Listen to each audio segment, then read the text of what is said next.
Good morning. This is Kasturi there. I'm continuing with the chapter Physical and Chemical Change, the second chapter of chemistry according to ICSE syllabus class 7. I was continuing with the examples of the chemical changes. So I'll continue with that. One of the example is boiling of an egg. It's also a chemical change. Why? Because egg contains two thick liquids. We know if we break the egg without boiling, we can see the two thick liquids are there. One is yolk, yellow yolk, and the other one is the outside one is colorless or white of the egg. Okay. When boiled, the liquids get hardened and they separate. Okay. The hard layers are different from the original thick liquids. So new substance form. The hard layers cannot be reversed into its original thick liquids. So therefore, it's a chemical change. Okay. Now digestion of food. What happens? Food taken in. They digest inside our body. They change to several things. Some are absorbed, some are expelled. Okay. This change cannot be reversed. Okay. So, new substance has been formed. The change is irreversible and therefore it's a chemical change. Okay. Now we come to fermentation. This is a process where sugar is converted into alcohol. This process, this fermentation is used in the process of making alcohol. Preparation of alcohol they are used. So in presence of this reaction takes place in presence of enzymes. Okay. Now alcohol, which is very different from the sugar. This is a new substance, and the carbon dioxide that is liberated, that is also a gas that if we combine this alcohol and carbon dioxide, we cannot get back the sugar. So this reaction is irreversible and a new substance is formed. The source of the sugar is obtained in the preparation of alcohol in the factory where the alcohol is prepared. We can see that the source of the sugar is from fruits or molasses, and they are obtained from sugar industry. Okay, but I tell you as this reaction is irreversible and a totally new substance is formed which has all the properties different from that of the original state, that is the sugar. So there's a chemical change. Okay. Next come to photosynthesis. Photosynthesis, I told you, I discussed this in the first portion of this chapter, that photosynthesis takes place in green plants where the plants produce their food by this process, where carbon dioxide and water vapor combines in presence of sunlight and the chlorophyll that is present in the green plants. This carbon dioxide and water vapor comes from the air and totally new substances formed, that is glucose, and oxygen is given out. Okay. That is also a new substance that is different from carbon dioxide and water vapor. This reaction is also irreversible and therefore it's a chemical change. Now respiration. When we respire, the glucose, this happens in all plants and animals both. That is, oxygen combines in glucose, the oxygen which we breathe in from the air. That combines with the food which we have taken in, that is the glucose, they are simplified into glucose form. This glucose combines with the oxygen of the air which we take in.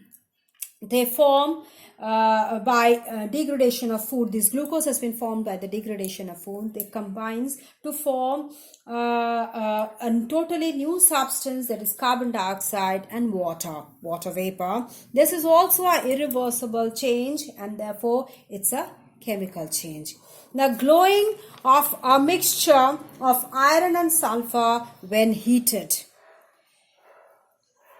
7:4 parts. 7 parts is to 4 parts of iron and sulfur. 7 parts of iron and sulfur, 4 parts. 7:4 parts of iron and sulfur are combined to form a new substance which glows. Okay.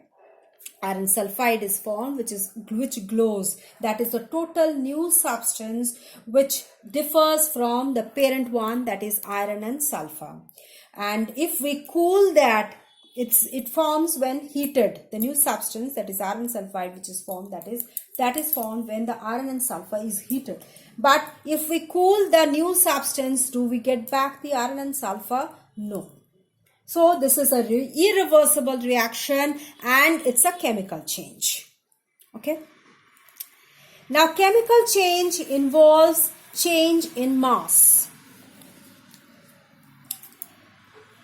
When carbon and oxygen is burned, that is when carbon is burning in air, that is burning. When the carbon is burning, we need anything when we burn needs oxygen to burn. So carbon combines with oxygen of the air. We find that carbon vanishes and converted into carbon dioxide. So mass get reduced. So mass of carbon and mass of oxygen combined becomes the mass of carbon dioxide. So original mass of carbon has reduced. Original mass of carbon has reduced, and the carbon dioxide mass has increased. That is, the carbon has reduced and is converted into carbon dioxide. What happens? This carbon dioxide mass, that will be equal to the mass of the carbon and oxygen that has combined. Okay. So the total mass of the substance taking part in the reaction and formed, that is carbon dioxide is formed, these two will be the same. In chemical change, there is loss of mass somewhere, that is carbon has lost its mass, but there is gain in mass somewhere, that is carbon dioxide has gained mass. So the mass becomes, both sides the mass becomes equal.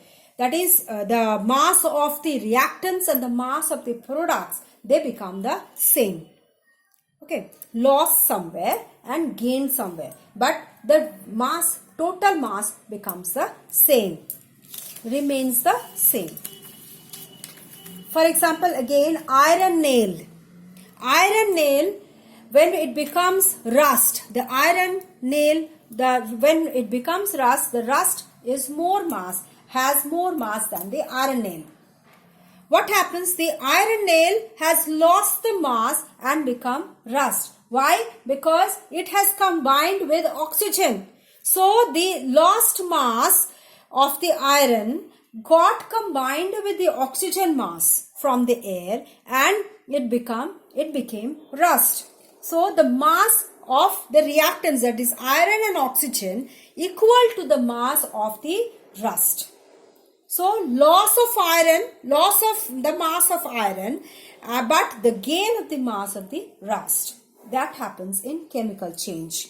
Okay. Now, can physical and chemical change happen together? Yes, they can happen. For example, the burning of a candle.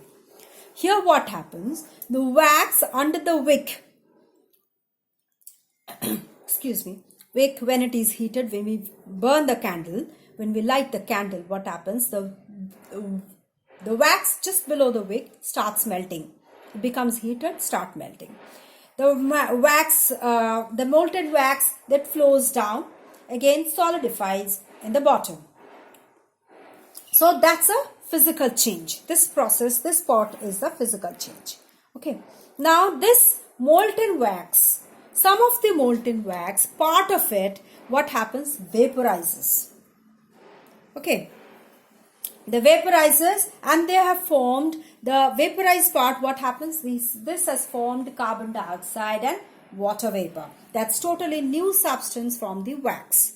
So that substance, that carbon dioxide and water vapor, if we combine, it will not become wax. That portion is irreversible. So that's a chemical change. So burning of a candle has two changes simultaneously, that is physical and chemical changes. Okay. Now we'll see that physical and chemical change involve energy change.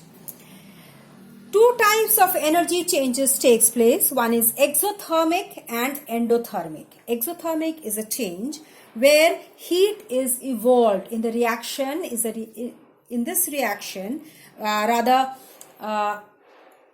such reaction happens where the energy is evolved. They are given out. That is exothermic reaction. And a reaction in which the energy is absorbed, heat is absorbed, that case is endothermic reaction. Okay. Now,